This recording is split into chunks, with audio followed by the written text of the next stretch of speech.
παρουσία. Θέλω και από αυτή τη θέση να ευχαριστήσω τον οικοδεσπότη αυτής της αίθουσας, τον κύριο Πετρίδη, και μόνο που βλέπει κανείς τις φορεσιές μέσα στις βιτρίνες καταλαβαίνει τι δουλειά γίνεται εδώ και πόσες ατέλειωτες ώρες αφιερώνουν. Επίσης, να ευχαριστήσω τους κυρίους που βρίσκονται εκατέρωθεν μου, δύο λαμπροί επιστήμονες, άνθρωποι των γραμμάτων και οι δύο πολυγραφότατοι. Να ευχαριστήσω την κυρία Μαρία Βεϊνόγλου, τη συγγραφέα, για την εξαιρετική τιμή να συντονίσω αυτή την εκδήλωση και να καλωσορίσω και την κυρία Κάτια Κιλεσοπούλου, ιστορικό τέχνης, παράγωση δική μου, όλους τους προέδρους και τα μέλη δημοτικών συμβουλίων των συλλόγων, των μικρασιατικών συλλόγων. Και να δώσω το λόγο στον πρόεδρο της Ομοσπονδίας και να τον συγχαρώ συγχρόνως για την εκ νέου επανεκλογή του. Συγχαρητήρια, κύριε Πρόεδρε.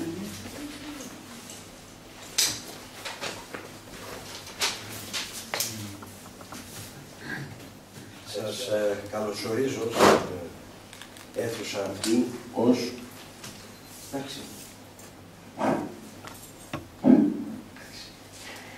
Σας καλωσορίζω ως αντιπρόεδρος της αδελφότητας Προκοπιαίων Μακεδονίας Θράκης. Έχω και αυτήν την μεγάλη τιμή να εκπροσωπώ την αδελφότητα. Το Διοικητικό Συμβούλιο της οποίας με επικεφαλής τον πρόεδρο τον κύριο Γιώργο Πετρίδη, δραστήριο, άξιο, ικανό, αλλά πολυμετριόφρονο. Έχει καθίσει στην τελευταία σειρά.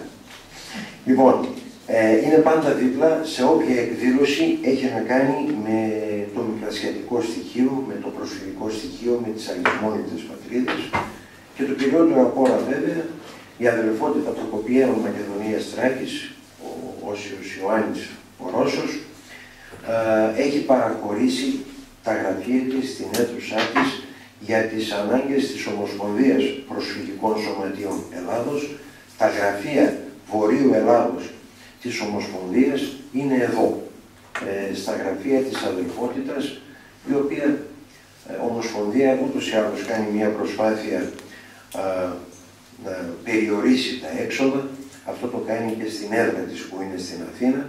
Εδώ βέβαια το κάνει χάρη στην αδελφότητα η οποία τα παραχωρεί. Ευχαριστούμε λοιπόν πάρα πολύ για μια ακόμη φορά. Τώρα μου είναι λίγο δύσκολο να ευχαριστήσω και την αδελφότητα ως αντιπρόεδρο, σε πάση περιπτώσει. Κυρία Τζίτζια, ευχαριστώ πολύ που μου δίνετε το λόγο. Τώρα θα μιλήσω ως πρόεδρος της Ομοσπονδίας Προσφυγικών Σωματείων Ελλάδος, ένας διακεκριμένος πανεπιστημιακός δάσκαλος με πανελλήνια και διεθνή αναγνώριση, ο κύριος Αθανάσιος Καραθανάσης, και ένας σπουδαίος λογοτέχνης και συγγραφέας, ο κύριος Γιάννης Τζανής, είναι οι πλέον κατάλληλοι για να μιλήσουν και να αξιολογήσουν το βιβλίο «Το φάντασμα της Προύσας» των εκδόσεων Βαλτά, που παρουσιάζεται σήμερα στη Θεσσαλονίκη. Θα αντιληφθείτε όλοι τι εννοώ, ακούγοντάς τους σε λίγα λεπτά. Θα το καταλάβουμε όλοι μας, γιατί ξεκινούμε με αυτόν τον τρόπο, αυτόν τον σύντομο χαιρετισμό. Θα χαρακτηρίσω κάτι παραπάνω από σημαντική για εμένα, τη γνωριμία μου πριν λίγο καιρό με την κυρία Μαρία Βεϊνόγλου, η οποία επί 2 και πλέον δεκαετίες ασχολείται με την εθνολογική έρευνα και μελέτη αρχαιακού υλικού που προέρχεται από τον μικρασιατικό χώρο. Το στοιχείο αυτό και μόνο θα ήταν αρκετό για την Ομοσπονδία μας να θέσει υπό την αιγίδα της τη σημερινή παρουσίαση του νέου βιβλίου της. Η κυρία Βεϊνόγλου, όπως αποδεικνύει, ότι δεν έχει σκοπό να περιοριστεί στην έρευνά της και στη συγγραφή βιβλίων ή άρθρων και μελετών που έχουν δημοσιευθεί σε διάφορα περιοδικά. Θέλει να προσφέρει κι άλλα. Τα προσφυγικά σωματεία δεν άφησαν αυτήν την ευκαιρία να πάει χαμένη. Έτσι, την προηγούμενη μόλις εβδομάδα και κατά τη διάρκεια της Γενικής Συνέλευσης της Ομοσπονδίας Προσφυγικών Σωματείων Ελλάδος που έγινε στην Αθήνα, την εξέλεξαν στο νέο 11μελές Διοικητικό της Συμβούλιο, στο οποίο Συμβούλιο έχω την τιμή να είμαι ο πρόεδρος. Νομίζω λοιπόν ότι έπρεπε να σας το ανακοινώσω και αυτό, ότι τώρα πλέον η κυρία Βεϊνόγλου δεν είναι εδώ ως συγγραφέας και ερευνήτρια όλων αυτών που είπα νωρίτερα, αλλά είναι και μέλος του Διοικητικού Συμβουλίου της ΟψΕ.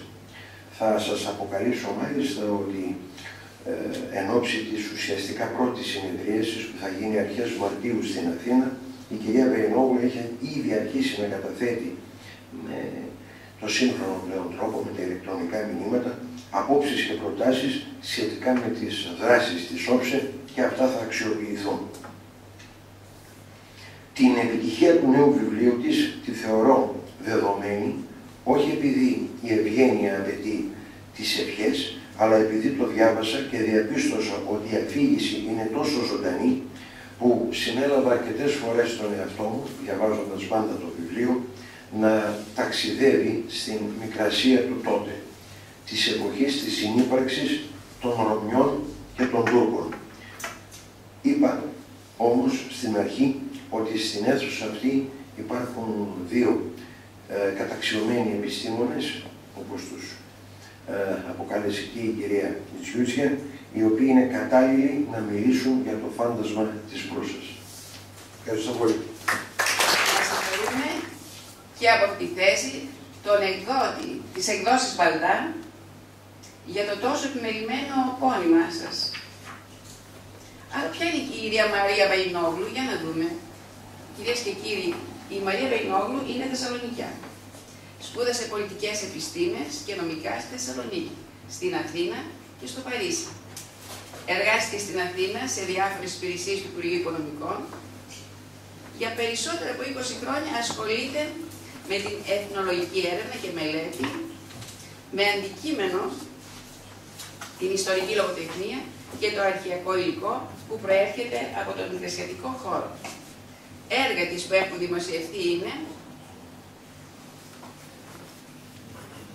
το Μεγάλο Πλοίο, κυρία Βεϊνόγλου, αφηγήματα για τη δική μας Ανατολή, το 1994, με εικονογράφηση του Ράι Κοψίδη, το Πέρασμα της Μιχάλης, 1997, η εγκατάσταση των προσφύγων στην Ελλάδα, Γενέβη, 1926. Άρθρα και μελέτες της έχουν δημοσιευθεί σε διάφορα περιοδικά, ενώ εργασίες της παρουσιάστηκαν σε συνέδρια και ημερίδες.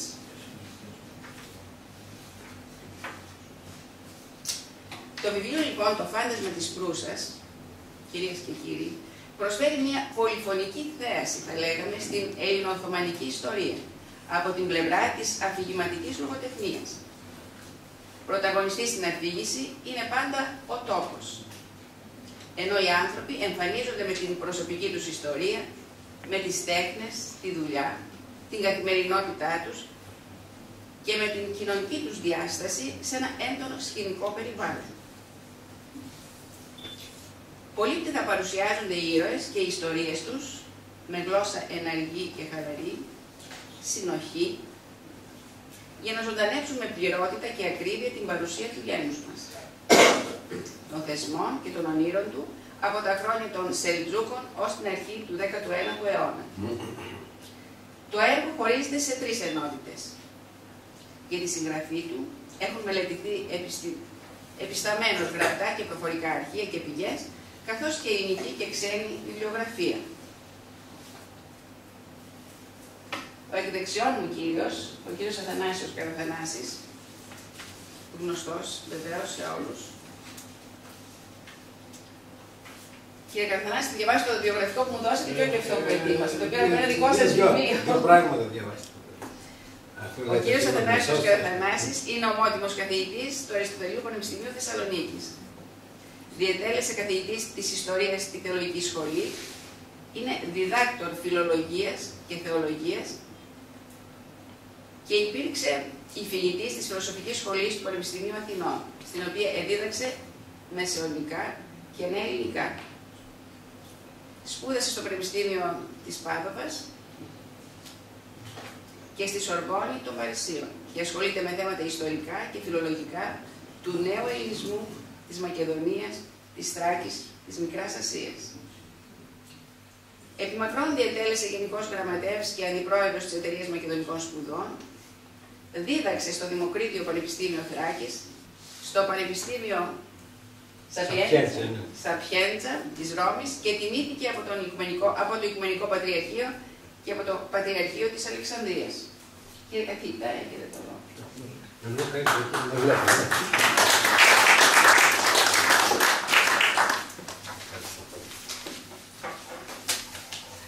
Αγαπητέ κύριε Πρόεδρε, πού είστε, σώψε, έφυγε πού πάει. Α, εκεί πίσω πήγε. Μολονότι λέγει ότι... Δεν μπορεί ο πρόεδρος αδελφός του να κάθεται εγώ και εγώ πρόεδρο. Σωστά, είστε... Εσείς που είστε από το Προκόπη θέλετε να είστε πάντα μαζί. Να ελέγχουν τα πάντα από πίσω. Να ελέγχουν τα πάντα. Αγαπητοί φίλοι και εκπρόσωποι των Μικρασιατικών Σωματείων στη Θεσσαλονίκη, κυρίες και κύριοι, αγαπητή κυρία Βεϊνόγλου, καλώς ορίσατε. Αγαπητή Ελένη, κυρία Τζούζια, ευχαριστώ γιατί η προξενήτρα της παρουσίας μου εδώ ήταν η κυρία Τζούζια αυτή. Μου ζήτησε να παρουσιάσω, μου έκανε την τιμή πριν να παρουσιάσω το βιβλίο της κυρίας Βεϊνόγλου, που είναι και της δικής μας ενώσεως Σμυρναίων, αν δεν κάνω λάθος, στο Συμβούλιο, στην Αθήνα ενώ.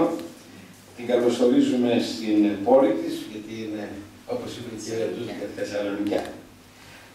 Το βιβλίο, λοιπόν, το φάντασμα της Προύσας, της κυρίας Βεϊνόγλου, πολυσέλιδο βιβλίο, είναι μια μυθιστορία, είναι ιστορικό μυθιστόρημα που παρουσιάζει τους Ρωμιούς της Μικράς Ασίας σε μια ευρεία χρονική περίοδο, από τον 14ο στον 19ο αιώνα, αν δεν κάνω λάθος, με τις αρχές του 19ου, με την πάλη και την αναγκαστική συμβίωση των Ρωμιών με τους Οθωμανούς. Κατά την άποψή μας είναι ορθή η στόχευση της κυρίας Βεϊνόγλου να παρουσιάζει την ζωή των Ρωμιών της Μικράς Ασίας ως ιστορικό μυθιστόρημα, προκειμένου να καλύψει και την νεολική λογοτεχνία. Νομίζω ότι η κυρία Βεϊνόγλου πέτυχε σε αυτή τη στόχευση, αφού, όπως ελέγχθη ήδη από την κυρία Τζούτζια, χρησιμοποίησε πλήθος συναφών πηγών και την βιβλιογραφία εν γέννη που αναφέρεται στις Έλληνο-Οθωμανικές σχέσεις, όπως αυτές εκφράζονται αυτούς τους 5 αιώνες, τους δύσκολους για τους Μικρασιάτες Ρωμιούς. Το βιβλίο μερίζεται σε 3 μέρη. Αν αρχίσουμε από το πρώτο, που τυπλοφορείται στα χρόνια των θρύλων, γιατί είναι χρόνια των θρύλων, γιατί είναι πια ο 13ος και κυρίως ο 14ος αιώνας, όπου με αφορμή το ταξίδι ενός προσκυνητή, του Μοχάμεντ του Μπατούντα, που γίνεται γύρω στα 1340, αυτός ο περιηγητής, όπως τον καταγράφει η κυρία Βεϊνόγλου, θα συναντήσει Ρωμιούς και Τούρκους βαφείς στο Εικόνιο, που είναι πλέον ασφαλώς Οθωμανικό, και όπως συμβιώνουν οι δικοί μας με τους Οθωμανούς και μάλιστα με τους Μευλαβίδες Δερβίσιδες του Εικονίου, αυτούς τους ειρηνικούς αιρετικούς του Ισλάμ. Και μάλιστα είναι παρόν εδώ ένας δικός μας, ή δικός σας καλύτερα Καπαδόκης που είναι εδώ, είναι ο κ. Βαλίτης που έγραψε και ειδικό βιβλίο για τους Μευλαβίδες, παρόλο που δεν τους ξεχωρίζουμε, Λεκτασίδες, Μευλαβίδες, όπως θα έλεγε ο κ. Κεμίσοκου που συζητούσαμε λίγο πριν, άλλο εκλεκτό τέκνο της Καπαδοκίας με το κλασικό του βιβλίο Καπαδοκία. Εδώ λοιπόν, όπως και σε όλη σχεδόν την Καπαδοκία, μέρος της οποίας κατήχε μεγάλη οικογένεια Καραμάνογλου, η κύρια σχολεία των κατοίκων ήταν η βαφική, με περιώνυμους Ρωμιούς μαστόρους, που ήξεραν πολλά μυστικά της τέχνης αυτής, χαμένα μέσα στους θρύλους της Ανατολής, όπου διακρινόταν ο χρωματοποιός γέρος Χατισάβας.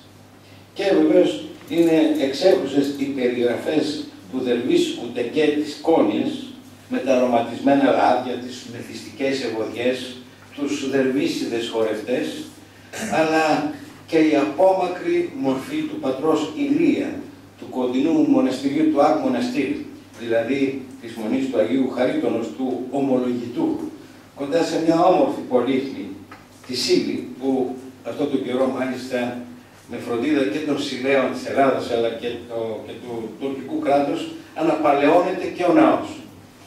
Και ύστερα ο καλός αυτός περιηγητής που μας μέσω βέβαια της περιγραφής της κυρίας Βεϊνόγλου μας μιλάει για το διαταρχία Λάρανδα που είναι του Καραμάν, που ήταν και η έδρα των Καραμάνογλου, για τον πολιτισμό της περιοχής στο Υπόριο, τη Βαφική, τους Μευλεβίδες, μας μιλάει για την ύλη, τον Πόρ, όχι το νησί, αλλά τον Πόρ, η Κομόπολη Πόρ, όπου δούλευαν ακατάπαυστα αργαροί και παρήγαν μια ειδική ποιότητα υφαντών.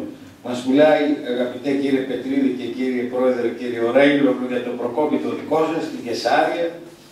Μας μιλάει για τις συναντήσεις και συζητήσεις που είχε στην Κεσάρια και κάνει λόγο για την Έφεσο, όπου είχε υποστεί δεκαετίες πριν χίλιες μοίρες καταστροφής, όπως και τα Θύρα, το πυργής του Αϊδίνη, η Μαγνησιά του αγαπητού κ.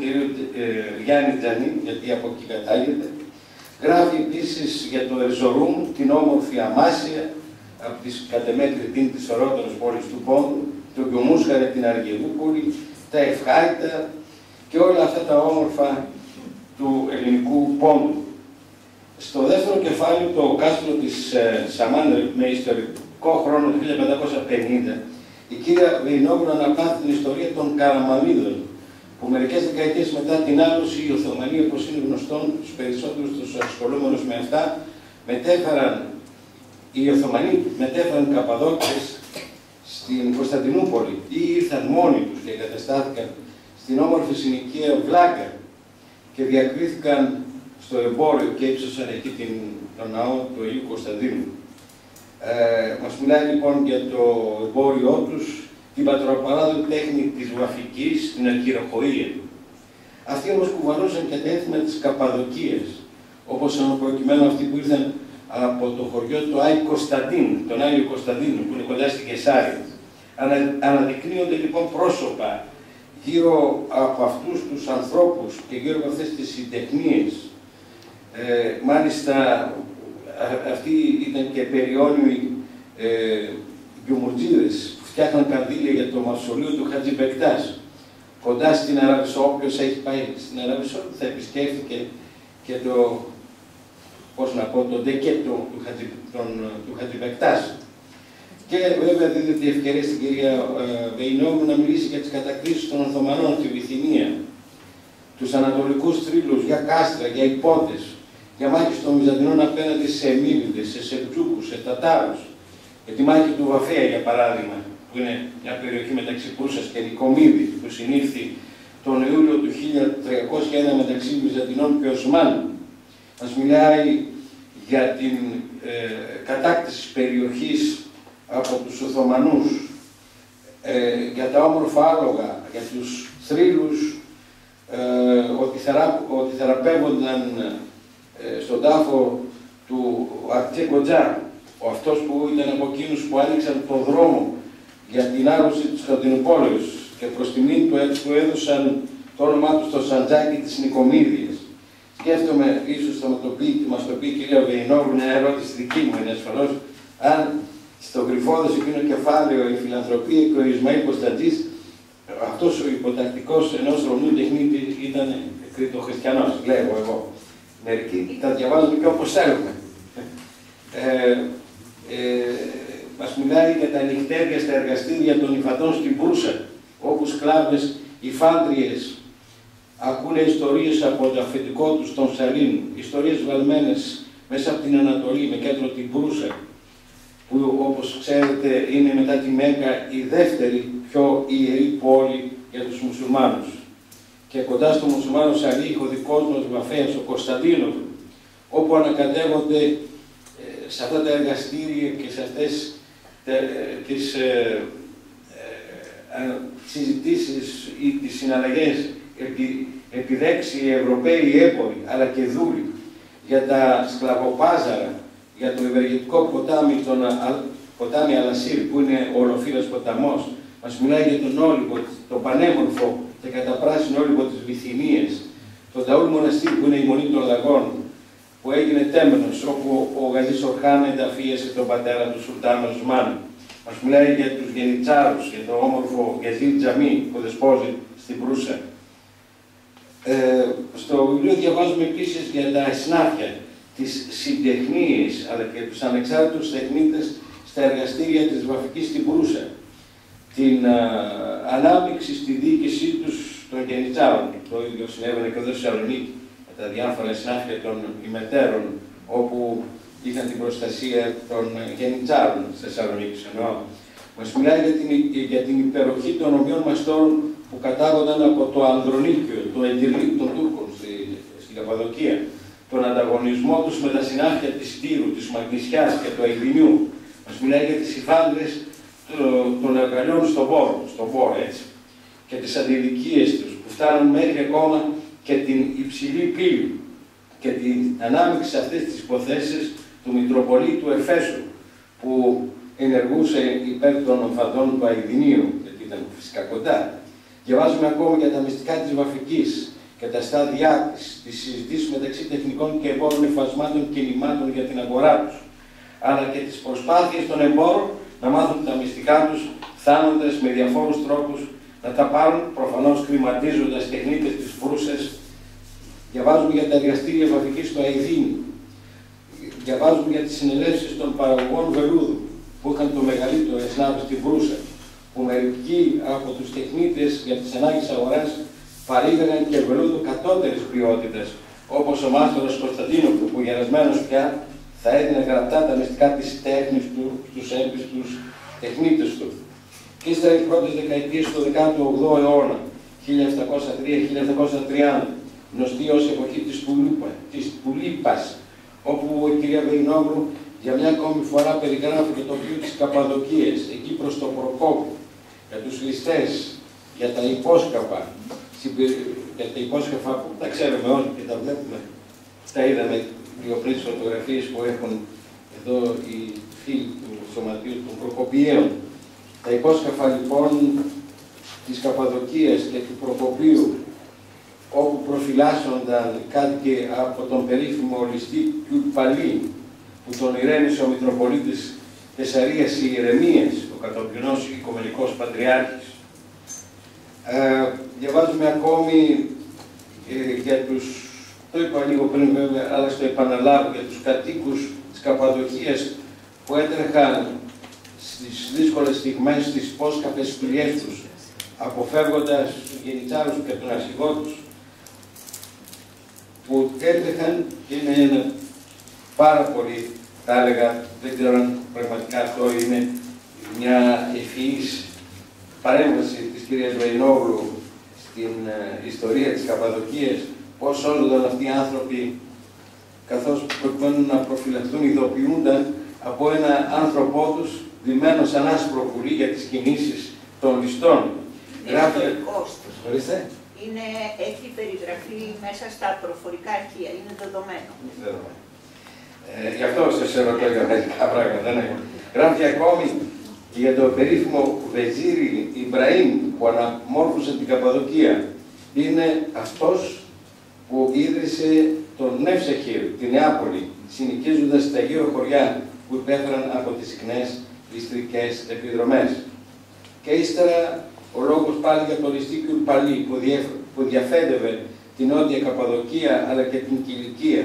Έναν άνθρωπο που δεν πίστευε ούτε στο Θεό ούτε στον Ολά, που η καταγωγή του ήταν από τα φλογητά, το Σούβερμεζ. Αυτός ο τύπος του Άγγλου ληστή που αγάπησε την όμορφη Ρωμιά Αναστασία κόρη Προύχοντα της Σανακού, που εκτιμώ εγώ, κυρία Βεϊνόγλου, ότι για χάρη της υποτάχθηκε ο εν λόγω ληστής στο πανίσχυρο Ντερέμπεϊ Κοζάνογλου, υποταγή που περιγράφει συγκλονιστικά η κυρία Βεϊνόγλου. Γράφει ακόμα για τους πλούσιους κατοίκους του Ανδρονίκου, του Ανδρονικίου της Καπαδοκίας, ενώ του Εντενίκ, που ήσαν μεν σφιχτοί στα οικονομικά, αλλά προσέφεραν όσο μπορούσαν στο έργο της Μητρόπολης. Σφιχτοί στα οικονομικά, και ζητώ συγγνώμη τον κύριο Πετρίδη και τον κύριο Ρέινοφλου και τους Καπαδόκες, όπως όλοι οι Καπαδόκες. Σφιχτοί στα οικονομικά, αλλά προσέβαλαν πολλά στην Εκκλησία. Κουματαδόρ. Δεν τα φέρνει τα σκάλια εδώ. Γράφει ακόμη για την εποχή της Φουλίππας, με τις οποίες είπε αυτός ο Ιμπραήμ. Γράφει ακόμα για τις μεταρρυθμίσεις του, που ξεθάρρυναν τους Ρωμιούς, που ξεθαρρεμένοι έκτισαν παλάτια στη Βλάκα, στο Γαλατά,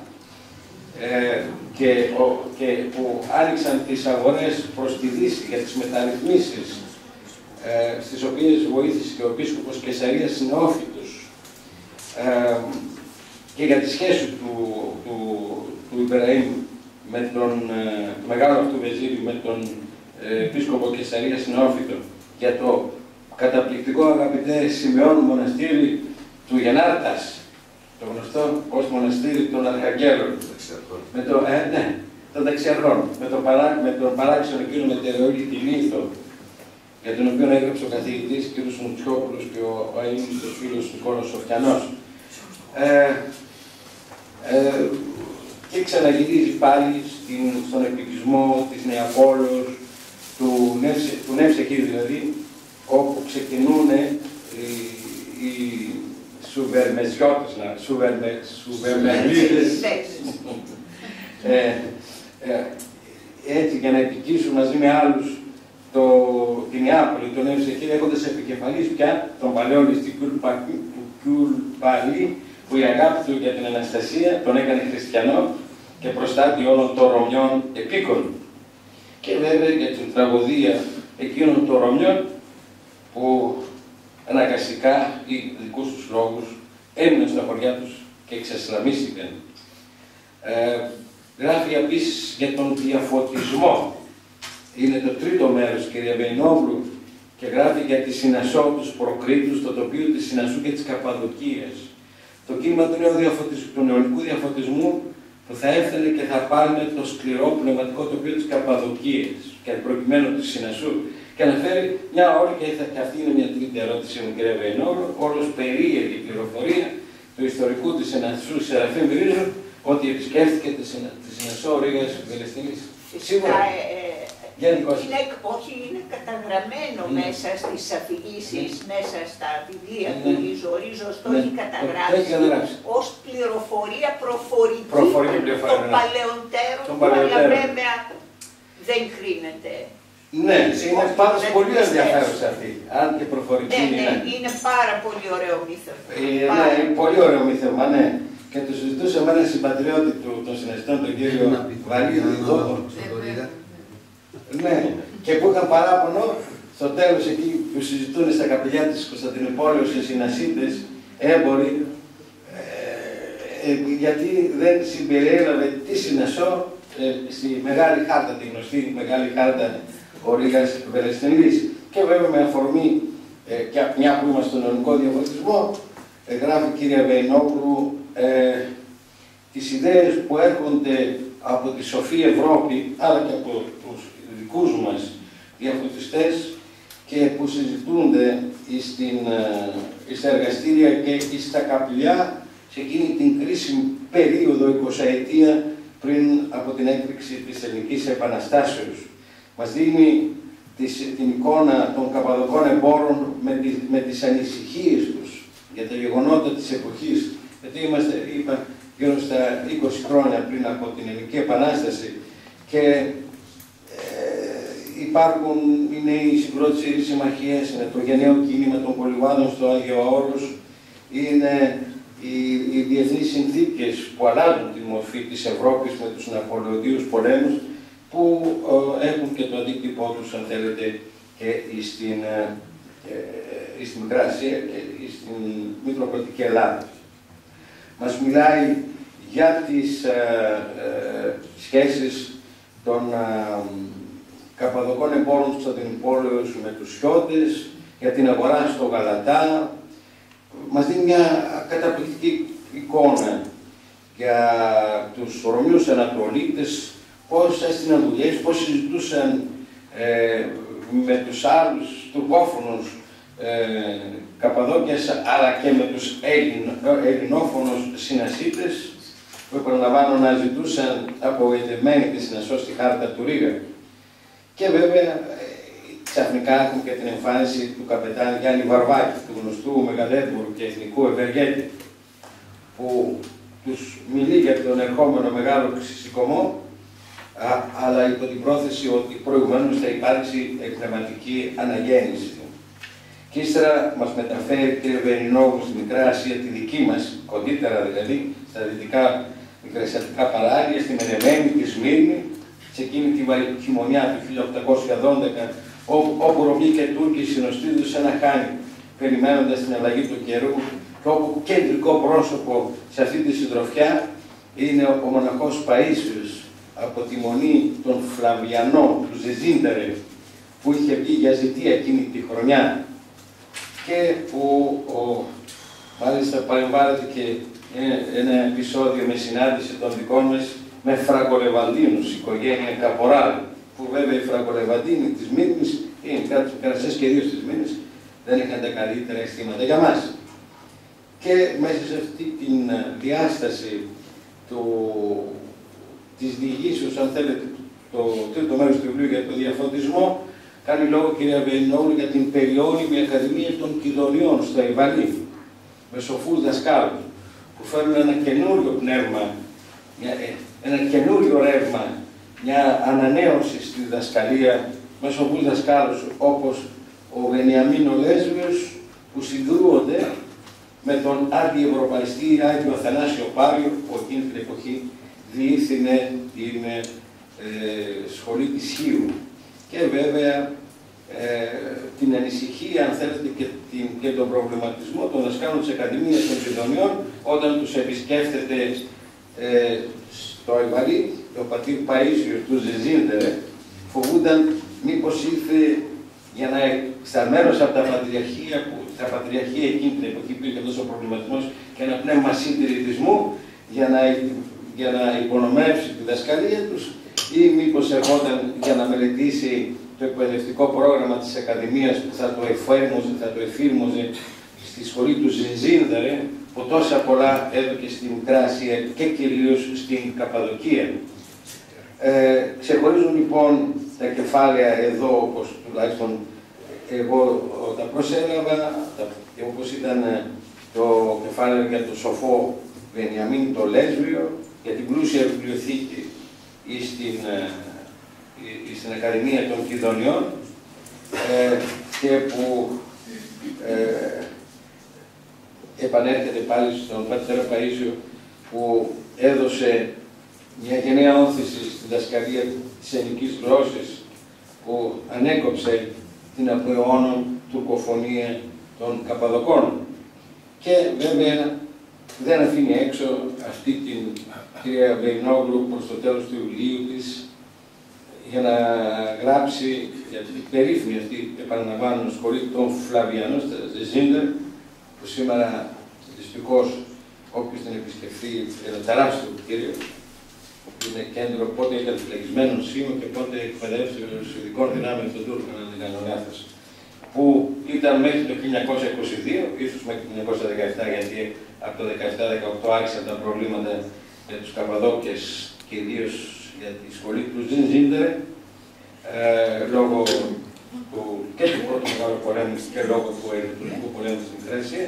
Και έτσι, κύριε Βενινόγλου, μας θυμίζει, επαναλαμβάνω, την προσφορά, τη γενναία προσφορά της σχολής του Ζεζίντερε, την οποία αποφύτησαν πολύ άγνωστοι, ακόμα και σήμερα δάσκαλοι, που δίδαξαν στα χωριά της Καπαδοκίας, αλλά και φωτισμένοι δάσκαλοι και φωτισμένα παιδιά από τη σχολή του Ζεζίντερε, που συνέχισαν τις σπουδές τους στη Σμύρνη και στην Κωνσταντινούπολη, προσφέροντας γενναίες υπηρεσίες στην παιδεία του γένους. Ήδη το Χέρσο, αν μου επιτραπεί η έκφραση, πνευματικό έδαφος της Καπαδοκίας, έβγαζε αγλαούς καρπούς χάρη στον πατέρα Παΐσιο. Έτσι λοιπόν, με πολλή συντομία, αν και νομίζω ότι πολλά είπα, αλλά ήταν πολλά τα κεφάλαια του βιβλίου της κυρίας Βενινόγλου, οφείλουμε θερμές ευχαριστίες στη συγγραφέα, που μας ταξίδεψε σε αγαπημένους χώρους, Καπαδοκία, Μικρά Ασία, Κωνσταντινούπολη, και στον εκδότη κύριο Παλτά, που που αξιοποίησε με την έκδοση του αυτή το βιβλίο της κυρίας Βεϊνόγλου. Σας ευχαριστώ πολύ.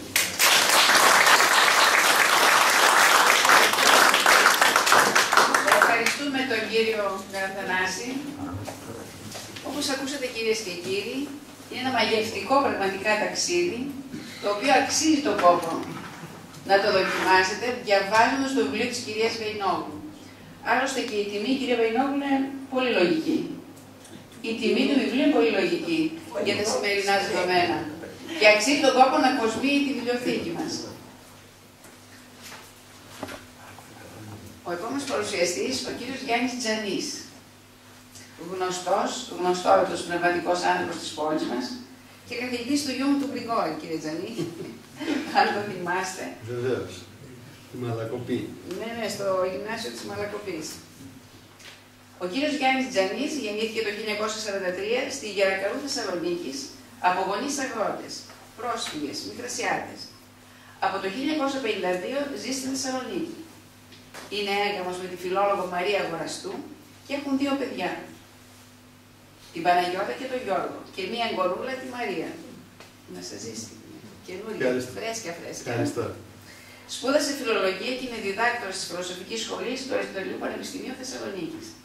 Διατέλεσε διευθυντής σχολείων, προϊστάμενος διεύθυνσης δευτεροβάθμιας εκπαίδευσης, σχολικός σύμβουλος φιλολόγων, υποδιευθυντής και αναπληρωτής διευθυντής Περιφερειακού Επιμορφωτικού Κέντρου, ΠΕΚ, προϊστάμενος επιστημονικής παιδαγωγικής καθοδήγησης Κεντρικής Μακεδονίας και αναπληρωτής του Περιφερειακού Διευθυντή Εκπαίδευσης Κεντρικής Μακεδονίας.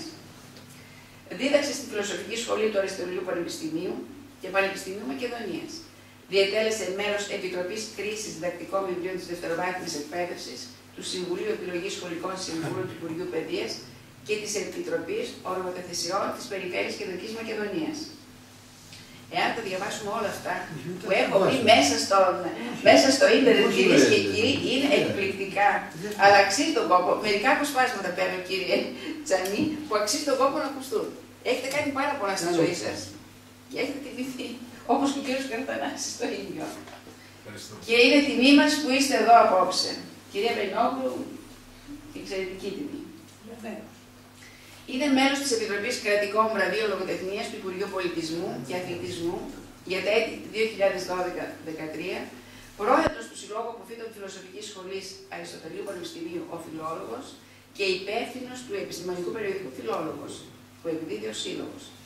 Αντιπρόεδρος της Εταιρείας Λογοτεχνών Θεσσαλονίκης, Γενικός Γραμματέας του Κέντρου Πολιτισμού και Βιβλίου Νότιο-Ανατολικής Ευρώπης, μέλος του Διοικητικού Συμβουλίου του Συλλόγου Φίλων Λαογραφικού Εθνολογικού Μουσείου Μακεδονίας κλπ. Είναι πολυγραφόρατος, δημοσίευσε ποίηματα, διηγήματα, μυθιστορήματα, παραμύθια, μεταφράσεις, ανθολόγια, λιμπρέτα για μουσική, άρθρα, κριτικές εκφυλίδες, μελέτες για τη λογοτεχνία, την ιστορία και ιστορικούς χάρτες. Έχει τιμηθεί βέβαια με βραβείο Ακαδημίας Αθηνών της τάξης των Γραμμάτων και Τεχνών το Δεκέμβριο του 2010 για το βιβλίο του «Η λογοτεχνική δημιουργία της Βόρειας Ελλάδας» και πάρα πολλά άλλα. Σας δίνω το λόγο, κύριε Τζανή.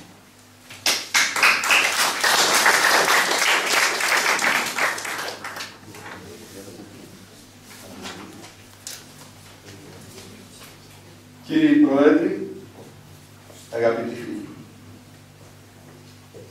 αρχικά θέλω να ευχαριστήσω τη Μαρία Βεϊνόγλου που εμπιστεύτηκε στην κρίση μου την παρουσίαση του βιβλίου της «Το φάντασμα της Προύσας».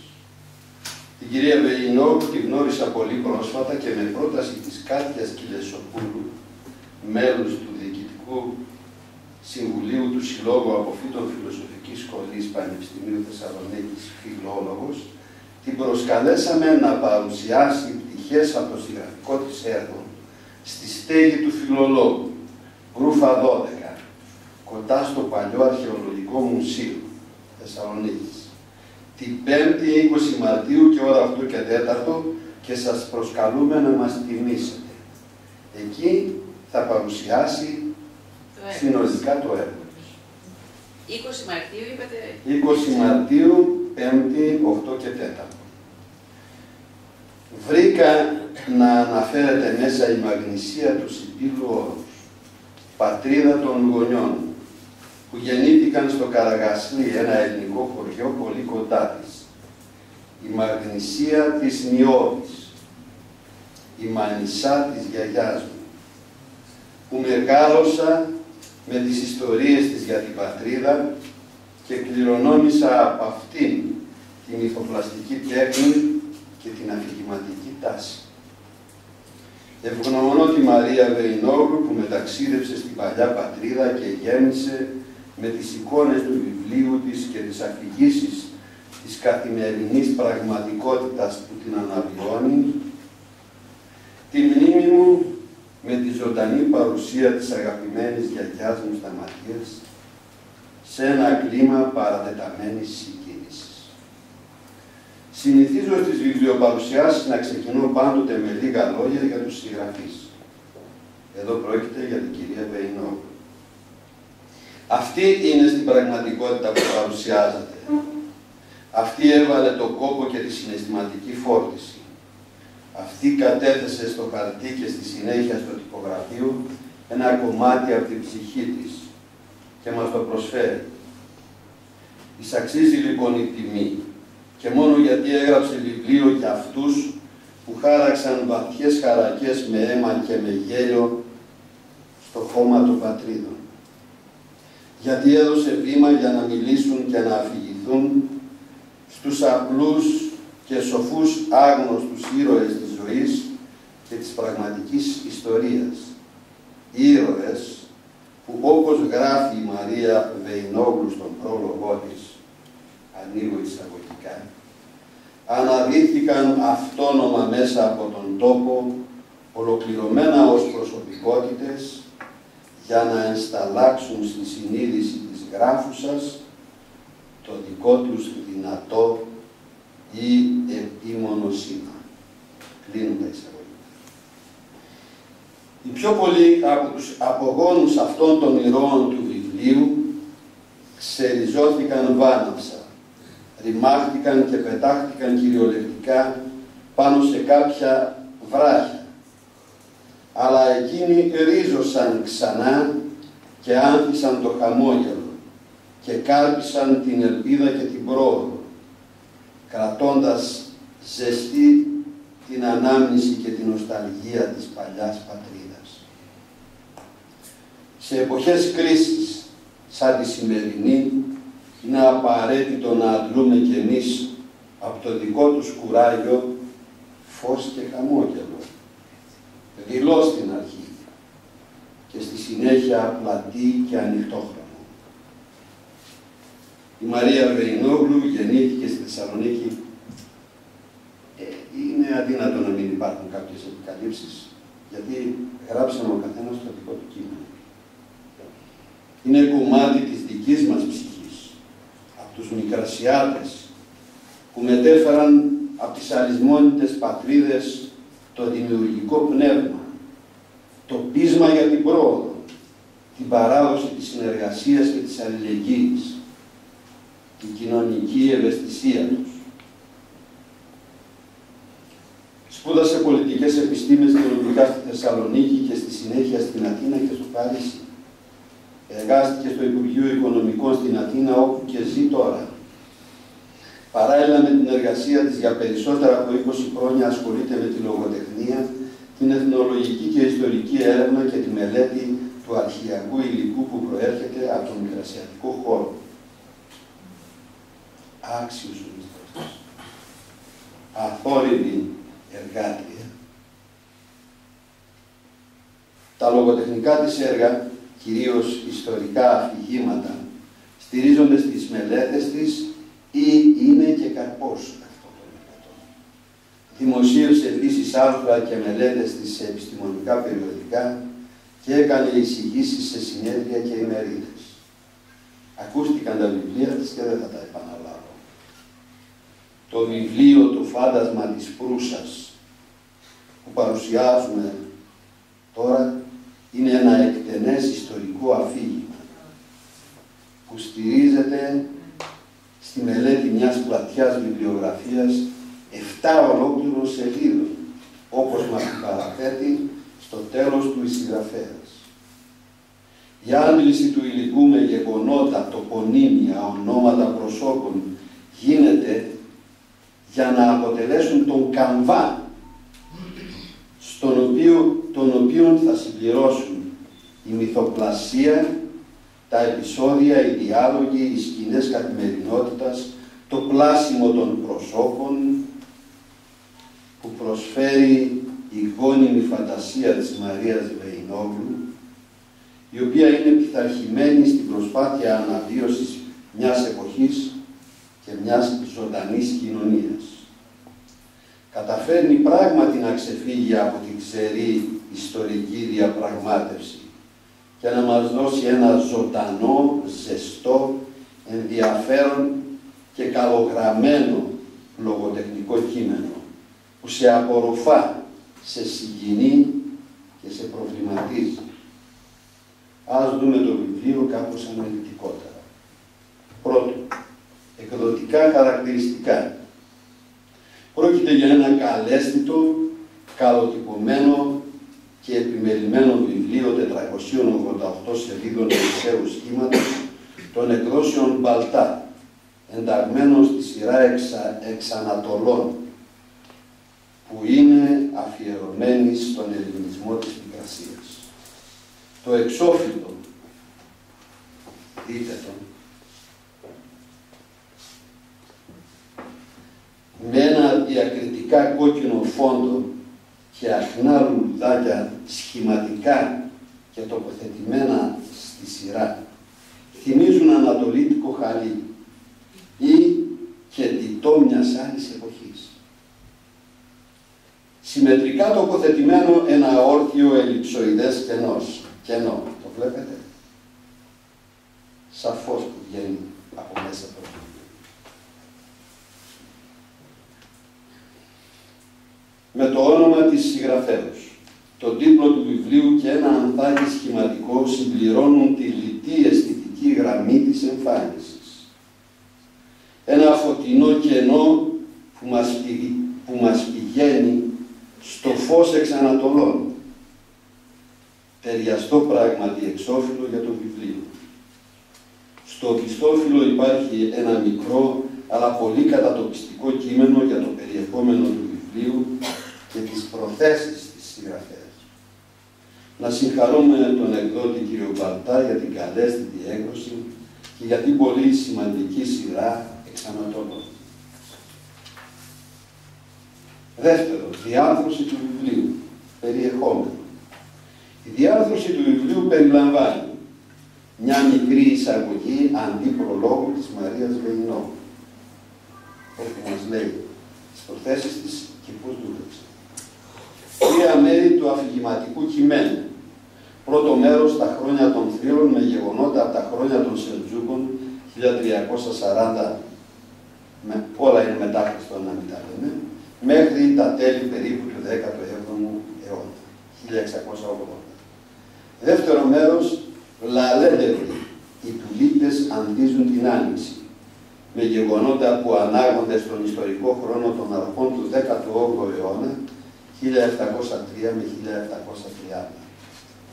Τρίτο μέρος, διαφωτισμός, με γεγονότα που ανάγονται στον ιστορικό χρόνο του δεύτερου μισού του 18ου αιώνα και των αρχών του 19ου, 1812. Το βιβλίο περιλαμβάνει ακόμα ένα συστηματικό γλωσσάριο με μεταφράσεις, ερμηνείες και σχόλια για λέξεις ξενικής προέλευσης, ιδιωματισμούς, τοπονύμια και ονόματα προσώπων που διευκολύνουν πολύ την κατανόηση του κειμένου. Πάνω στις λέξεις του οποίου κειμένου υπάρχουν μικροί αστερίσκοι ως ένδειξη παραπομπής στο γλωσσάριο. Πολύ σοφά δεν τοποθέτησαν, και αυτό οφείλεται στην κυρία Βεϊνόγλου και στον εκδότη, δεν τοποθέτησαν τις παραπομπές υποσελίδιες.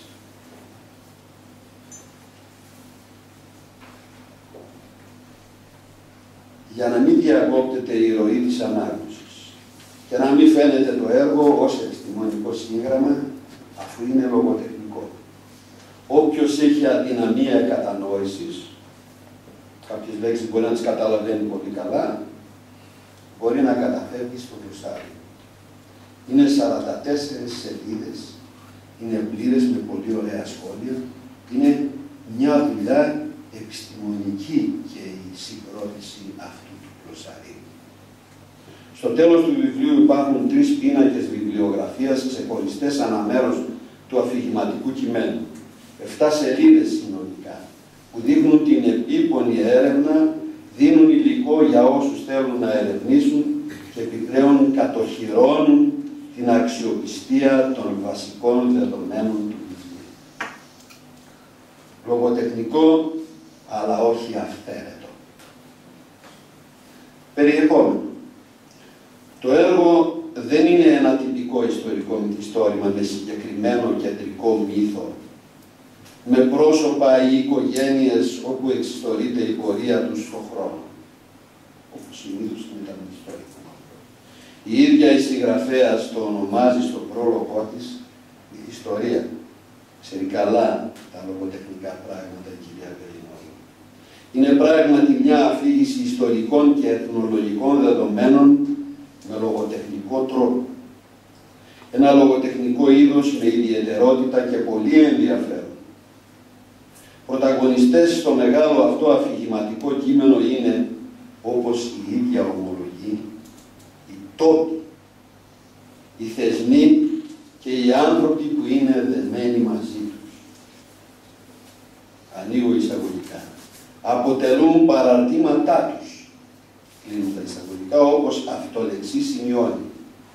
Η αφήγηση δεν καλύπτει χρονικά όλη την περίοδο από τον 14ο ως τον 19ο αιώνα, αλλά επιλέγει ορισμένες χαρακτηριστικές περιόδους, τόπους και γεγονότα που τη συγκινούν και τα διηγείται, τα αναλύει και τα φωτίζει με συναρπαστικό τρόπο. Τα 3 μέρη μοιάζουν σαν 3 διαφορετικές νουβέλες και ορισμένα υποκεφάλαια σαν αυτόνομα αφηγήματα, που όμως όλα έχουν μια συνοχή με συνεκτικό κρίκο αυτό το λαό που ανάμεικτος ζει και αναπτύσσει τον πολιτισμό του.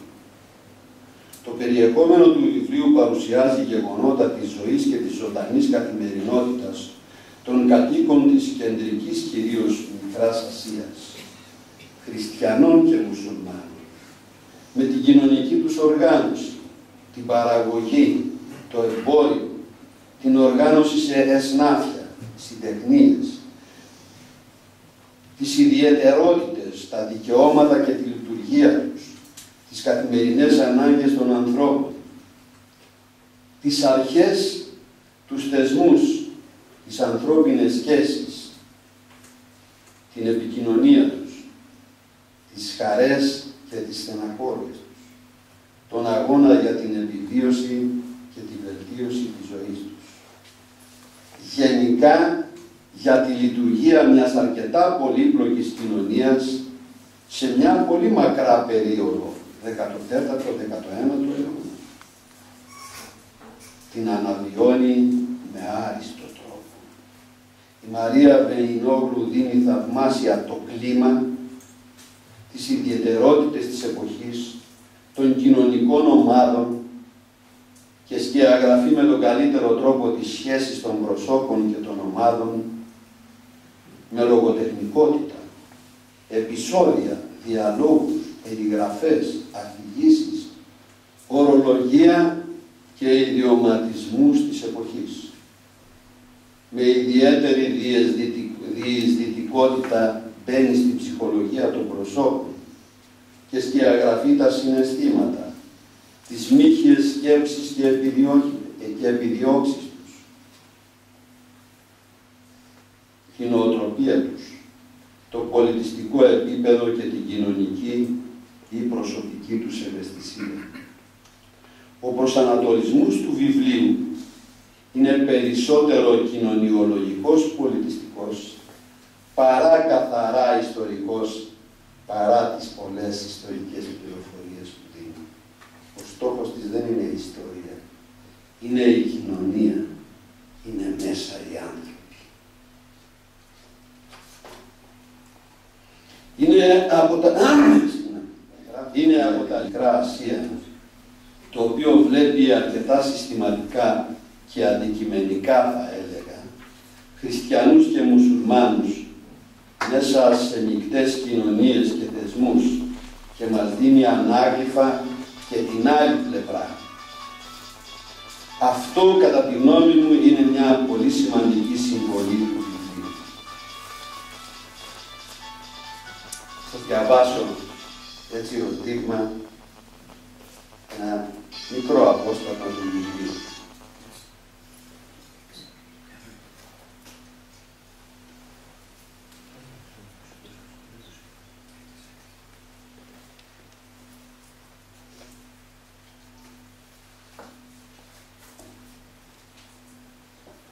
Α, ναι, είχε τάξει ο Χατζησάβας εμπρός το κιβούρι του Μευλανά να κάνει χαϊρέτη, να πάψει δωρεάν το πενήσι του Σεΐχη Ζαφιγέ. Αλλά για ποιον λόγο έκαμα το τάμα, ας μου επιτρέψει η αφεντιά σου,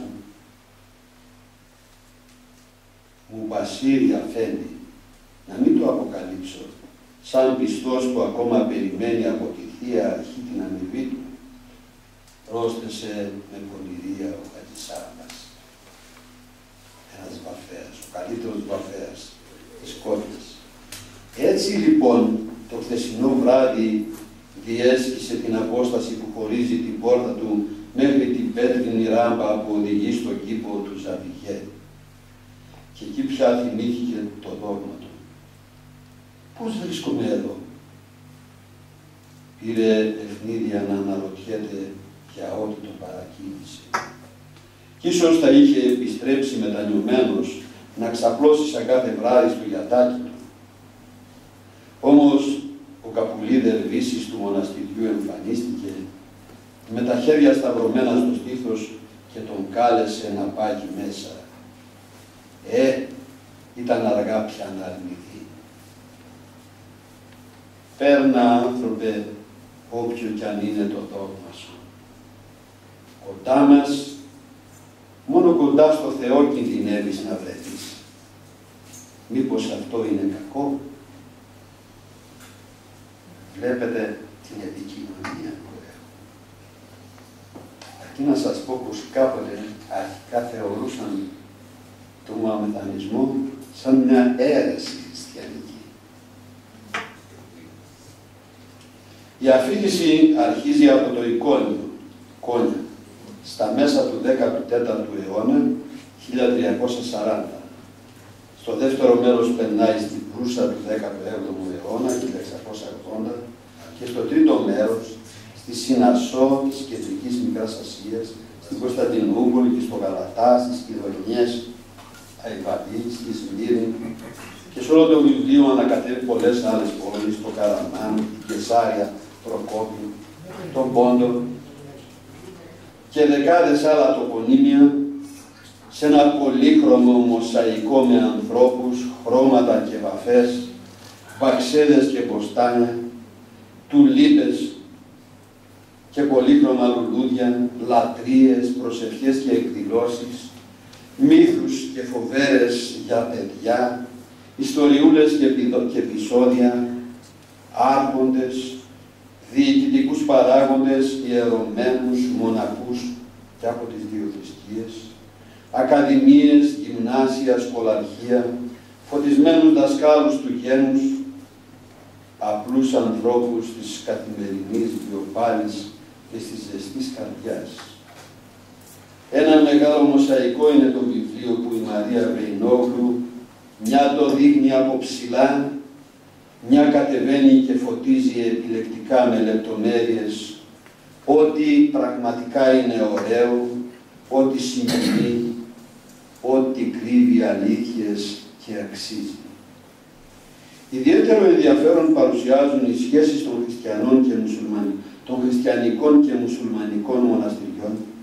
Μίλησε ο Θανάσης προηγουμένως διεξοδικότερα για τέτοιες σχέσεις και για αυτά τα μοναστήρια, που δείχνουν ότι οι άνθρωποι με την απλή και πραγματική πίστη, όχι οι φανατικοί και ακραίοι, πίσω από το φανατισμό μπορεί να κρύβουν και συμφέροντα.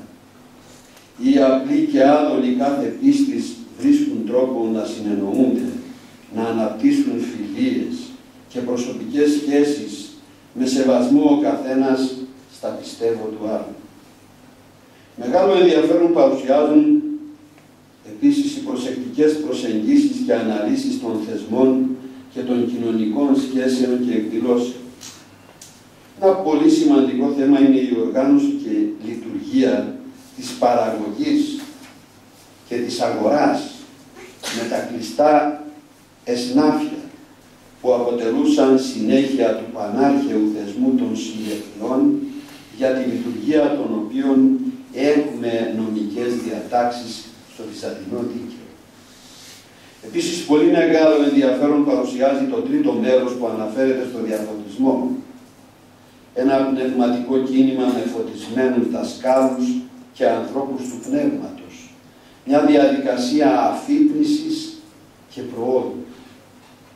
Από το βιβλίο παρελάβουν μεγάλες προσωπικότητες και δάσκαλοι του γένους, όπως ο Ρήγας Βελεστινλής Ιφεραίος, Κωνσταντίνος Κούμας, ο Βενιαμίν Λέσβιος, ο Θεόφιλος Καΐρης, Κωνσταντίνος Οικονόμους, ο Αθανάσιος Πάριος, ο Χιώτης Κοραής, μια αναφορά καλή αυτόν, και πάρα πολλοί άλλοι. Το περιεχόμενο του βιβλίου είναι πράγματι ένας θησαυρός γνώσεων, αλλά και ένα ευχάριστο ταξίδι χαλάρωσης, αναψυχής και απόλαυσης, με το ζωντανό λόγο του, τις εικόνες και τις κινηματογραφικές σχεδόν σκηνές του, τα απρόοπτα και τις εκπλήξεις του. Η ανάγνωσή του σε αποζημιώνει για το χρόνο που κατέθεσες. Τρίτο, αφηγηματική τεχνική. Το βιβλίο «Το φάντασμα της Προύσας» δεν είναι μια καθαρή ιστορική μελέτη με ξερό επιστημονικό λόγο, παραπομπές σε βιβλιογραφία, πηγές, έγγραφα και άλλα ντοκουμέντα. Είναι μια ζωντανή αφήγηση, ένας λόγος που ρέει, μια σειρά από γεγονότα με ενδιαφέρον, ορισμένα από τα οποία αποτελούν τα ίδια ιστορικά ντοκουμέντα.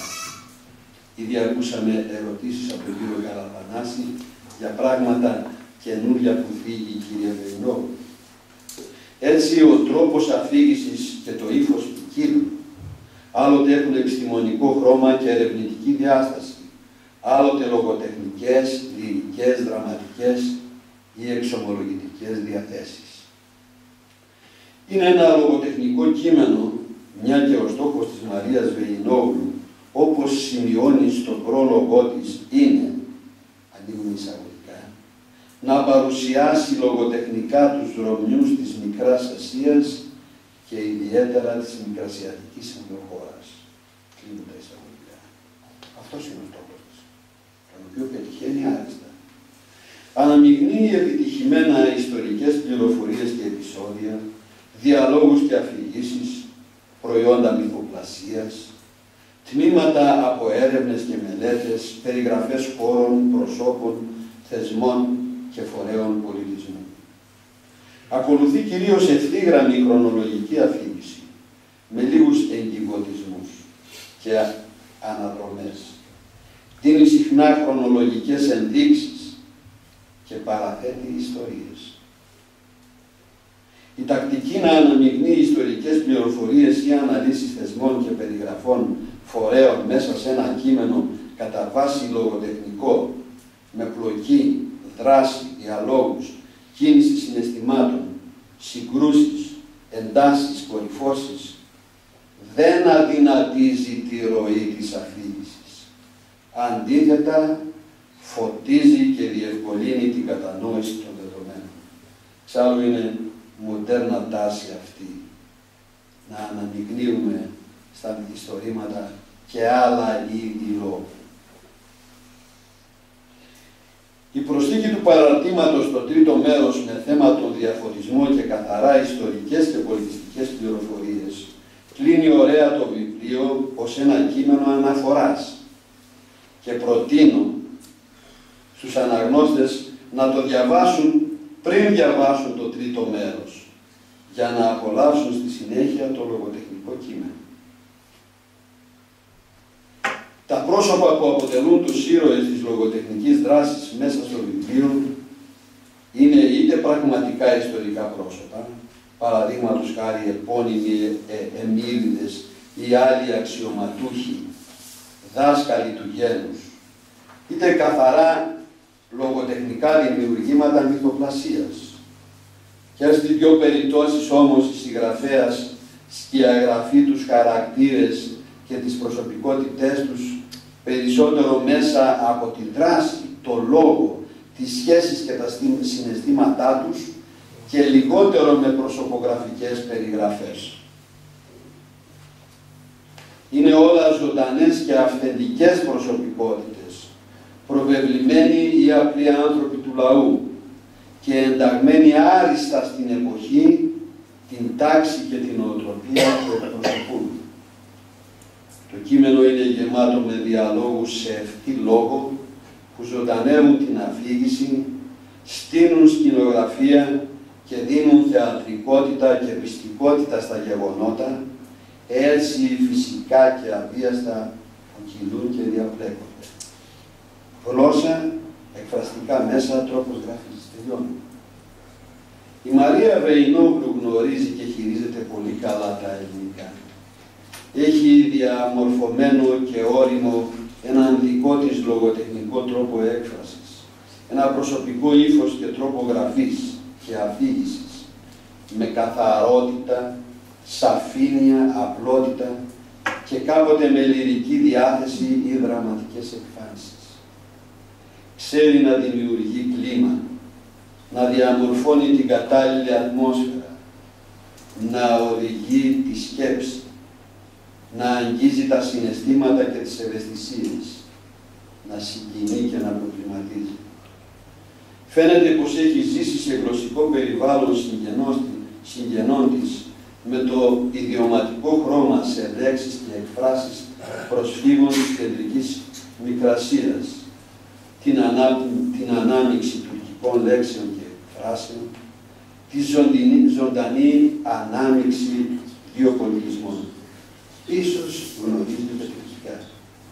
Έτσι ζωντανεύει την εποχή, την περιοχή και την ατμόσφαιρα και την καθημερινή πραγματικότητα μιας κοινωνίας που λειτουργεί πολύ καλά πέρα από τις όποιες διαφορετικότητες. Χρησιμοποιεί ωραία ελληνικά της καθημερινής επικοινωνίας, ανάμεικτα με πολλούς ιδιωματισμούς, τουρκικές λέξεις, ορολογίες και εκφράσεις που τις μεταφράζει τις περισσότερες φορές ή βάζει αστερίσκο για παραπομπή στο εκδοσάριο. Διαβάζοντας το βιβλίο αισθάνεσαι πως έχεις μπει σε ένα άλλο γλωσσικό περιβάλλον. Κάπως δύσκολο, μα γρήγορα το συνηθίζεις και το βρίσκεις πολύ γοητευτικό και πρωτότυπο. Σε παρασύρει το πλήθος από τους εκφραστικούς τρόπους και μέσα που επιλέγει.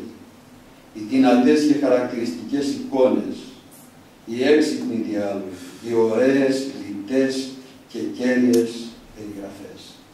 Θα διαβάσουμε για να κλείσουμε ένα ακόμη μικρό κείμενο, για να δείξουμε αυτή τη λογοτεχνικότητα.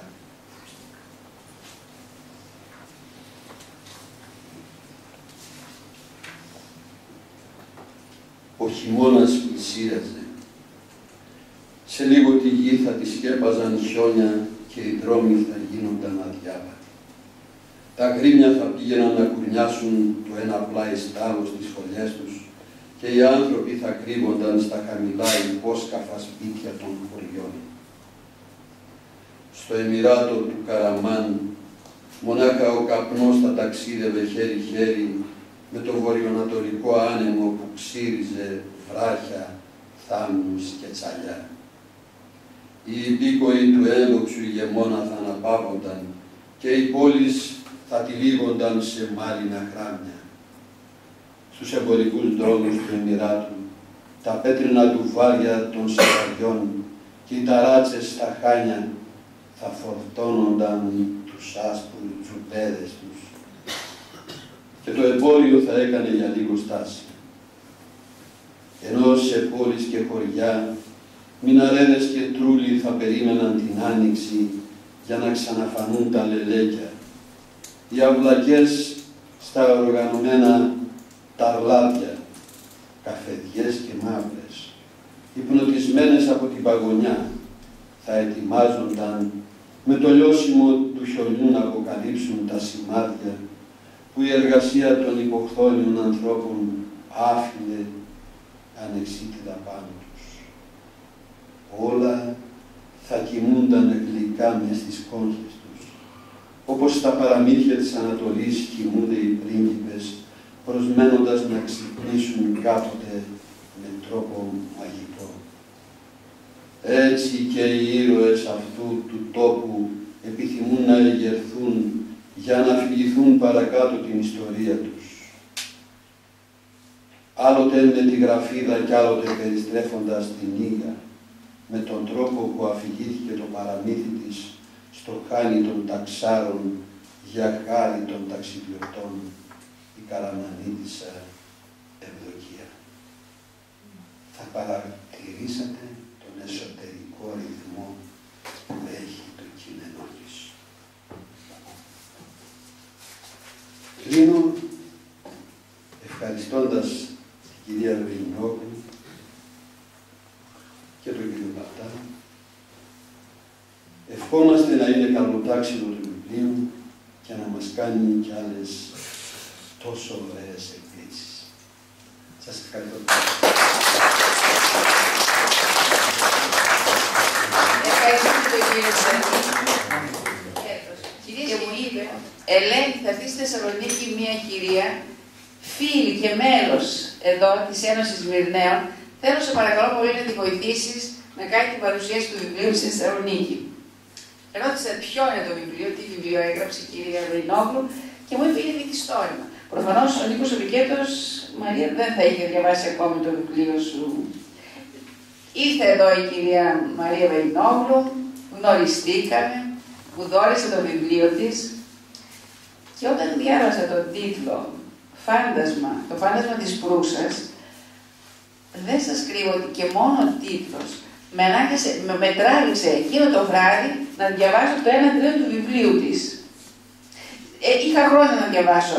Όταν άκουσα μυθιστόρημα, εγώ μυθιστόρημα έχω χρόνια να διαβάσω. Με ενδιαφέρει η ιστορία, κάνω ιστορική έρευνα. Κύριε καθηγητά, το 1/3 του βιβλίου το διάβασα εκείνο το βράδυ, αν και ήμουν κουρασμένη. Και μέσα από το βιβλίο ήρθαν στη σκέψη μου μνήμες και λέξεις που χρησιμοποιούσαν οι γιαγιάδες και παππούδες. Η μια γιαγιά από την Αδριανούπολη, η άλλη από την Κωνσταντινούπολη. Και δεν σου κρύβω ότι συγκινήθηκα και ζήλεψα μέσα, με την καλή έννοια της λέξης ζήλεψα, αυτό το υπέροχο βιβλίο. Σε ευχαριστούμε πολύ, Μαρία. Θα μας διαβάσεις κάποια αποσπάσματα. Και βέβαια το πρώτο που σκέφτηκα μετά ήταν σε ποιο χώρο θα γίνει αυτή η παρουσίαση. Θα γίνει στο κέντρο ιστορίας, θα γίνει σε κάποια δημοτική βιβλιοθήκη. Όλα αυτά καλά. Αλλά εγώ ήθελα ένα χώρο ζεστό. Ένα χώρο που να θυμίζει Μικρασία, Καπαδοκία. Σκέφτηκα όλα τα δικά μας τα σωματεία που έχουμε εδώ, όλα καλά και άξια. Αλλά δεν ξέρω γιατί με τράβηξε αυτός ο χώρος, κύριε Τζανή. Είναι πραγματικά πάρα πολύ ωραίος χώρος. Και είπα ναι, μια έκπληξη για μένα. Ναι. Είπα εκεί είναι ο κατάλληλος χώρος. Να θυμίζει Καπαδοκία. Μ' αρέσει. Ευχαριστώ και ευχαριστούμε τον κύριο Πετρίδη για μια φορά ακόμη για τη φιλοξενία, κύριε Πετρίδη. Ευχαριστούμε πολύ και όλα τα μέλη του Διοικητικού Συμβουλίου σας. Και τον κύριο Μπαλτά για την θαυμάσια έκδοση. Θα στολεί στην βιβλιοθήκη μας. Ευχαριστώ πρώτα απ' όλα τους προκοπείς, τον κύριο Πετρίδη, ο οποίος μας έδωσε την ευκαιρία να κάνουμε μια παρουσίαση λιτή και απέριτη μέσα σε αυτήν την υπέροχη αίθουσα που τιμάει όλους τους Καπαδόκες, όχι μόνο τους προκοπείς. Κατά δεύτερο λόγο ευχαριστώ πάρα πολύ τον κύριο Ραΐλογλου, ο οποίος έθεσε με πάρα πολύ μεγάλη προθυμία το βιβλίο μου και την παρουσίασή του υπό την αιγίδα του Σωματείου της Ομοσπονδίας των Προσφυγικών Σωματείων, που έχω την τιμή από την περασμένη εβδομάδα να αποτελώ και εγώ μέλος του Διοικητικού Συμβουλίου της και ομολογώ ότι έχω πολύ μεγάλη επιθυμία να κάνω για την Ομοσπονδία πολλά πράγματα που σκέφτομαι, γιατί και οι άνθρωποι που τώρα έχουν αναμειχθεί με αυτή την υπόθεση είναι πάρα πολύ αξιόλογοι και έχουν διάθεση και δυνατότητες για να κάνουν πολλά. Θα ευχαριστήσω πάρα πολύ την κυρία Τζιούτια, μια φίλη που γνώρισα πρόσφατα και που με τιμά πάρα πολύ την φιλία της, γιατί είναι εξαιρετικά αξιόλογο άτομο, και φυσικά τους ομιλητές μας, οι οποίοι ήρθαν εδώ και από τα αρχή τους άκουσα πάρα πολύ ενδιαφέροντα πράγματα για το βιβλίο. Ξέρετε, το βιβλίο είναι ένα βιβλίο, αλλά το βιβλίο είναι τελικά οι αναγνώστες του. Είναι αυτοί που διαβάζουν ένα βιβλίο και που κάποια στιγμή ακούς από τα χείλη τους να παρουσιάζουν αυτό το ίδιο υλικό που εσύ ξέρεις από μια δική σου οπτική γωνία, ακούς τη δική τους άποψη, τη δική τους εκδοχή. Και αυτό άλλοτε σε φέρνει σε έκπληξη και άλλοτε οπωσδήποτε σε έκπληξη, γιατί είναι πάντοτε ένας άλλος κόσμος, ο κόσμος του άλλου, έτσι όπως το βιβλίο σου μεταφέρεται στον κόσμο το προσωπικό του αναγνώστη. Και φυσικά εγώ εδώ άκουσα πάρα πολύ καλά λόγια για το βιβλίο μου από όλους και άκουσα και την πληροφοριακή του. Ο ένας από τους ομιλητές μας μετέφερε κυρίως το πληροφοριακό υλικό και ο άλλος, ο ομιλητής μας, στάθηκε ιδιαίτερα πολύ στο λογοτεχνικό μέρος του έργου. Και τους δύο τους ευχαριστώ, ήταν πάρα πολύ χρήσιμο όλο αυτό όλη αυτή η παρουσίαση από πλευράς τους. Εγώ θέλω να σας... επιτρέψτε μου, γιατί βλέπω τώρα έναν άνθρωπο εκεί, ο οποίος από όλες αυτές τις παρουσιάσεις είναι ο μόνος ο οποίος δεν έχει ακουστεί, αλλά είναι ο πλέον σοβαρός και ο πλέον αθόρυβος δημιουργός αυτού του βιβλίου. Είναι ο Ανδρέας ο Μπαλτάς, ένα νεαρό άτομο που αξίζει συγχαρητήρια πρώτα για τη σοβαρότητά του, αν αναμετρήσουμε και την ηλικία του. Είναι ένα πολύ νεαρό άτομο, το οποίο έχει όραμα και κάνει πάρα πολύ ωραία βιβλία και είναι και εξαιρετικά σοβαρός και συνεπής για εκδότης της σύγχρονης ελληνικής εποχής. Θα το σημειώσω και αυτό. Δεν ήθελα να σας παραλείψω, Ανδρέα. Είσαι πραγματικά κάτι που αξίζει σε αυτή την όλη προσπάθεια του βιβλίου. Αυτό το βιβλίο βγήκε χάρη σε σένα. Αλλά εγώ θα σας πω δύο πράγματα. Θα σας πω δύο πράγματα για το βιβλίο που νομίζω ότι πρέπει να διευκρινιστούν. Με ρώτησαν πολλοί από τους φίλους που το διάβασαν γιατί του έδωσες τον τίτλο «Το φάντασμα της Προύσας». Αυτό είναι ένα σπονδυλωτό, είναι μια σπονδυλωτή μυθιστορία, όπως πολύ καλά το παρατήρησε ο κύριος Τζανής. Είναι μια σπονδυλωτή μυθιστορία, γιατί εγώ πίστεψα, όσο περισσότερο διάβαζα για τους τόπους μας, και φυσικά δεν είναι ένα ενιαίο αντικείμενο το ιστορικό και το πληροφοριακό μας υλικό που προέρχεται από την ενδοχώρα. Αποτελείται από μικρές ψηφίδες και κανένας δεν θα μπορέσει ποτέ να δει όλη την εικόνα ή τουλάχιστον να αποκαταστήσει μέσα στην αντίληψή του μία πιο ολοκληρωμένη εικόνα για τους χώρους μας, για το ποιοι ήμασταν, ποια είναι η ταυτότητά μας, αναλόγως αυτής της πολυπλοκότατης προέλευσής μας που έχουμε εμείς οι Μικρασιάτες, Ειδικά δε αυτοί που καλούνται καραμαλίδες ή του εσωτερικού, ιδίως δε οι τουρκόφωνοι, που είναι οι πιο παρεξηγημένοι από όλους και που οι ιστορίες των παραλίων τους έχουν κάπως απομονώσει, τους έχουν φέρει σε μια απολογητική στάση. Όμως ήμασταν ένας πολύ μεγάλος πολιτισμός, πρέπει να ξέρετε. Αυτός ο πολιτισμός, φίλοι μου, αποτελείται από μικρές ψηφίδες. Είναι οι τόποι μας. Αλλά όχι όπως ακούτε ή όπως ίσως μπορεί να εγκληθεί αυτό που έχω γράψει στην εισαγωγή μας εδώ, ότι είναι η ιστορία των τόπων. Οι τόποι που πρωταγωνιστούν είναι οι κοινότητές μας. Είναι η ταυτότητά μας μέσα από την κάθε μία κοινότητα. Αν δεν μπορέσει κανείς να αποκαταστήσει στην αντίληψή του τις εικόνες του πώς διαμορφώθηκαν οι κοινότητές μας, πώς κινήθηκαν ιστορικά και διαχρονικά, δεν θα καταλάβει ποτέ ποιοι είμαστε στο σύνολό μας.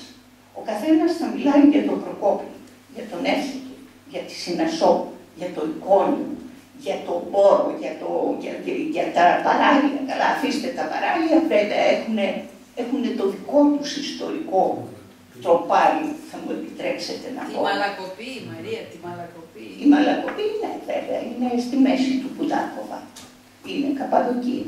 Η Καπαδοκία, ακόμα και την Καπαδοκία, την έχουμε λίγο ταλαιπωρήσει.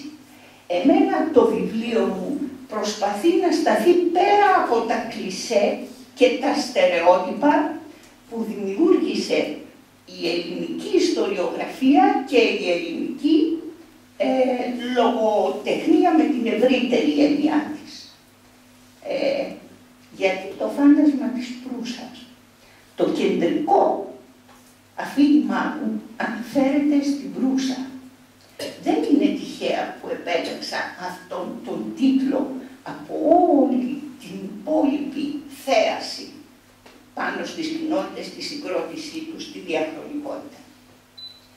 Έχει έναν έντονο συμβολισμό, διότι το φάντασμα της Προύσας, το φάντασμα των Οθωμανών που εγκαταστάθηκαν και κάνανε την πρώτη τους έδρα στην Προύσα, αυτό ήταν που κατακυρίευσε τους τόπους μας. Αυτό προδίκασε και την ιστορία μας και τη μοίρα μας. Αυτό είναι λοιπόν το φάντασμα της Προύσας και γι' αυτό εγώ συμβολικά σκεπτόμενη σκέφτηκα ότι είναι το κεντρικό μότο αυτού του βιβλίου. Όλα τα άλλα συνέβησαν κάτω από αυτό το κυρίαρχο φάντασμα των Οθωμανών που ήταν παντού. Ακόμα και τους Καραμάνογλου τους κατέκτησαν και τους κάνανε και αυτούς υποχείριά τους από ένα σημείο και ύστερα.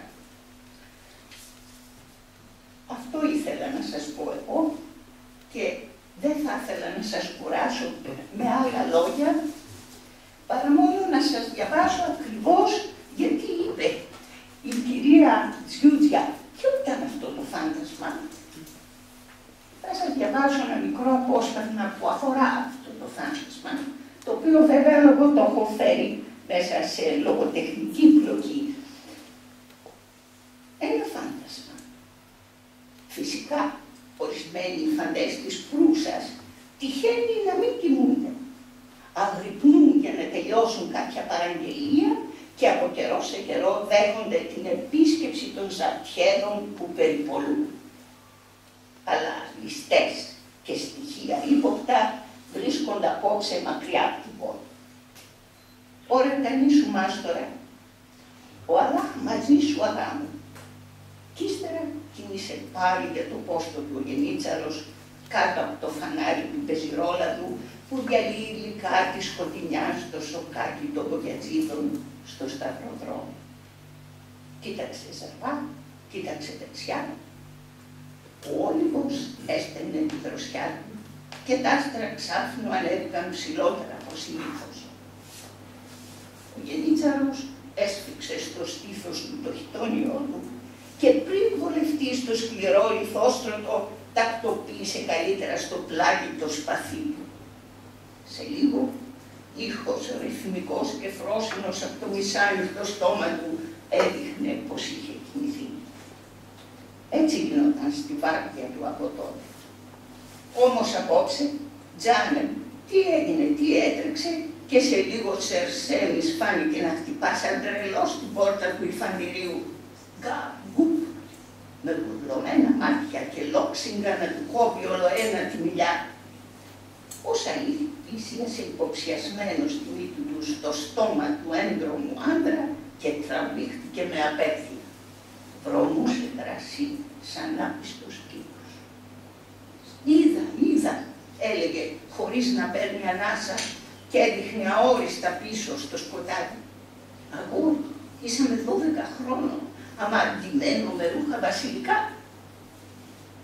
Στα σταυροδρόμια, οι ζαπτιέδες που συνηθίζουν να λαγοκοιμούνται στη διάρκεια της βάρδιας τους, έχουν μετά να φυγούνται πως τα πόστα τους ποτέ δεν μένουν μόνοι κατά τα θανάτια. Πότε το ένα, πότε τ' άλλο, τους συντροφεύουν τα φαντάσματα της Προύσας, τα πιο επίσημα της Νταρούς Σουλτανατούλ Καντιμέρι Προύσας. Πρίγκιπες, σουλτάνοι και σουλτάνες, παιδάρια αθώα της αυλής και αυλικοί που εκπλήρωσαν το σκοτεινό τους ρόλο εν ζωή, έρχονται τώρα νεκροί και συντροφεύουν τους αρτιέδες, επιμένοντας να τους διηγούνται ατέλειωτα τις ιστορίες τους. Μα και σκλάβες ανώνυμες, που το πανέμορφο κεφάλι τους βία χωρισμένο από το ερωτικό του σώμα κύλησε έξαφνα στους ελαμλικιού τα πατώματα λερών κοιτάσταμεν. Να, λέγε, κοιμίζουν τους γενίτσαρους που εκτελούν βάρδια με τις ιστορίες τους.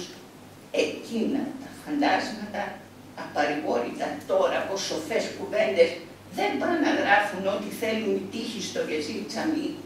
Αμετανόητα, για όσα έπραξαν όσο ζούσαν, έρχονται τις νύχτες πίσω και αναζητούν τον κοιμισμένο, τον κομμένο δεσμό με την παλιά τους τη ζωή. Δεν θα σας κουράσω άλλο. Θα σας ευχαριστήσω πάρα πολύ για τη τιμή που μου κάνατε απόψε όλοι σας και θα σας προτείνω το διαβάσω.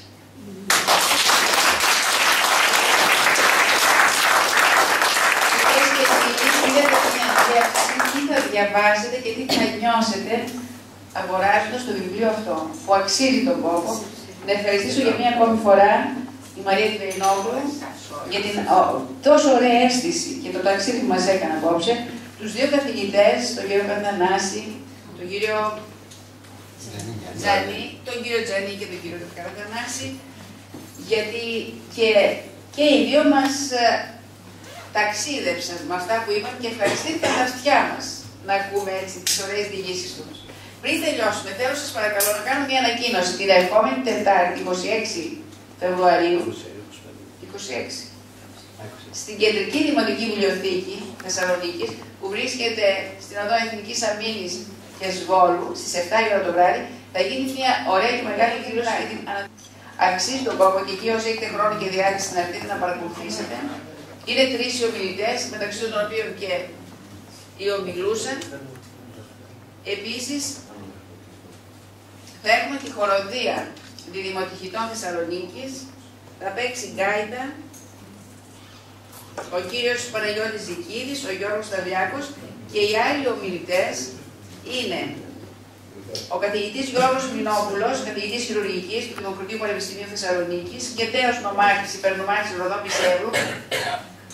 Είναι ο κύριος Νικόλος Κοπαρανίδης, εκπαιδευτικός, θα μιλήσει για τη βιοτεχνία στη Μανδρίτσα, η Ευγενία Δραγκούνη, άρχισε από κάτω, δεν αρχίσω από πάνω, και η ομιλούσα που θα μιλήσω για τη Μανδρίτσα, μια ακμαία κομμόπολη στην κοιλάδα του Ερυθροπόταμου. Αξίζει τον κόπο, αν έχετε χρόνο και διάθεση, την άλλη Τετάρτη, 7 η ώρα το απόγευμα, στην Κεντρική Δημοτική Βιβλιοθήκη. Ένα μεγάλο ευχαριστώ μέσα από την καρδιά μου. Να είστε καλά, να έχουμε όλοι και στο πλάνο σε τέτοια κυρία Βεϊνόγλου, περιμένουμε να μας χαρίσετε και άλλα τέτοια ωραία βιβλία.